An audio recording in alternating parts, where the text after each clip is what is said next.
ಇರಬಾರ್ದು ಅಂತ ಹೇಳಿದ್ರೆ ಸಮಸ್ಯೆ ಕಾಣಲೇಬಾರ್ದು. It is a day to day life. I have to go through this. ನನಗಿದು ಬೇಕಾಗಿರೋದು. ನಾನು ಅದನ್ನು ಹೇಗೆ ನೀವು ಬೆಳಗ್ಗೆ ಎದ್ದು ಮುಖ ತೊಳೆದು ಸ್ನಾನ ಮಾಡಿ ಪ್ರಸಾದ ಬೆಳಗ್ಗೆ ಬ್ರೇಕ್ಫಾಸ್ಟ್ ಮಾಡ್ತಿಲ್ಲ, ಅದೇ ಥರ ಸಮಸ್ಯೆನೂ ಸ್ವೀಕಾರ ಮಾಡೋ ಸ್ಥಿತಿಗೆ ಬರಬೇಕು. ಯಾವಾಗ ನಿಮ್ಮ ಮನಸ್ಸು ಆ ಸುಪ್ರೀಂ ಸೋಲಿಗೆ ಕನೆಕ್ಟ್ ಆಗುತ್ತೆ, ನಿತ್ಯ ಸಾಧನೆ ಬಹಳ ಮುಖ್ಯ. ಅವ್ರು ಹೇಳಿದ್ರು 3 ಗಂಟೆದು ಏನು ಅಂತ. ನಾನು already I am into this. ನಾನು ಪ್ರತಿನಿತ್ಯ ನಾನು ಒಬ್ಬಳೇ ನಗ್ತೀನಿ. ನನಗೆ ಟಿವಿ ಬೇಡ, ರೇಡಿಯೋ ಬೇಡ, ಜನ ಬೇಡ.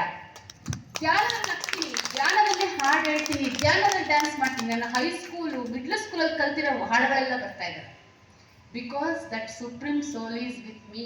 ನನಗೆ ಬಂದು ಆ ಅನುಭವ ಕೊಡ್ತಿದ್ರೆ ನಾನು ಹೇಳ್ತಾ ಇದ್ದೀನಿ.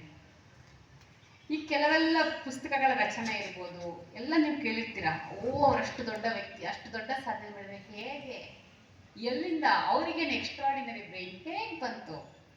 ಸಾಧನೆ. ಅದೇ ಕಾನ್ಸೆಪ್ಟ್ ಇಲ್ಲಿ 32ನೇ ಇಸ್ವಿ ಅದು ಆರಂಭ ಆದದ್ದು. ಒಂದು ಅಲೌಕಿಕವಾದ ಅನುಭವ, ಅನುಭೂತಿ. ಮತ್ತೆ ಬ್ರಹ್ಮಕುಮಾರಿಯರ ಮುಖದಲ್ಲಿ ಇರುವ ತೇಜಸ್ಸು, ಕಳೆ. ಸುಮ್ಮನೆ ಇದನ್ನೆಲ್ಲ ಸೂಕ್ಷ್ಮವಾಗಿ ಗಮನಿಸಿದರೆ ಮಾತ್ರ ಗೊತ್ತಾಗುತ್ತೆ.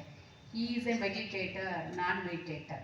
ಸಾಮಾನ್ಯ ವ್ಯಕ್ತಿಯನ್ನು ನೋಡಿದಾಗ, ಅಂದರೆ ಎಲ್ಲರಲ್ಲೂ ಬ್ರಹ್ಮ ಇದ್ದಾನೆ, ಎಲ್ಲರಲ್ಲೂ ಆ ಶಕ್ತಿ ಇದೆ, ಆತ್ಮಜ್ಯೋತಿನ ನಾವು ಸಮಾನಾಗಿ ಕಾಣಬೇಕು. ಆದರೆ ಮೆಡಿಟೇಟರ್ನ ನೋಡಿದಾಗ, ಮೆಡಿಟೇಟರ್ ಜೊತೆ ಕೂತಾಗ ಆಗುವ ಅನುಭವ, ಸಾಮಾನ್ಯ ಯಾವುದೇ ಸಾಧನೆ ಇಲ್ಲದ ವ್ಯಕ್ತಿ ಜೊತೆ ಕೂತಾಗ ಆಗುವ ಅನುಭವ, ಅದನ್ನೆಲ್ಲ ನೀವು ಐ ಥಿಂಕ್ ಡೆಫಿನೆಟ್ಲಿ ನೀವೆಲ್ಲ ಅನುಭವಿಸಿದ್ದೀರಿ, ಕಂಡಿದ್ದೀರಿ. ಅದು ಇವತ್ತಿನ ದಿವಸ ಅಂತೂ ವಿಶೇಷಾತಿ ವಿಶೇಷ. ಸಾಕ್ಷಾತ್ ಬ್ರಹ್ಮ ಬಾಬಾ ಅವರೇ ಬಂದು ಇವತ್ತು ಅದು ಹೇಳ್ತಾರೆ. ಅದು ಕೂಡ ನಾನು ಕೇಳ್ಕೊಂಡಿದ್ದೀನಿ, ಏನು ಹೇಳ್ತಾರೆ ಅದು ಸೋಲ್ದು ಇದ್ರ ಬಗ್ಗೆ ಎಲ್ಲ ನನಗೆ ಅಪ್ ಟು ಡೇಟ್ ಇನ್ಫಾರ್ಮೇಶನ್.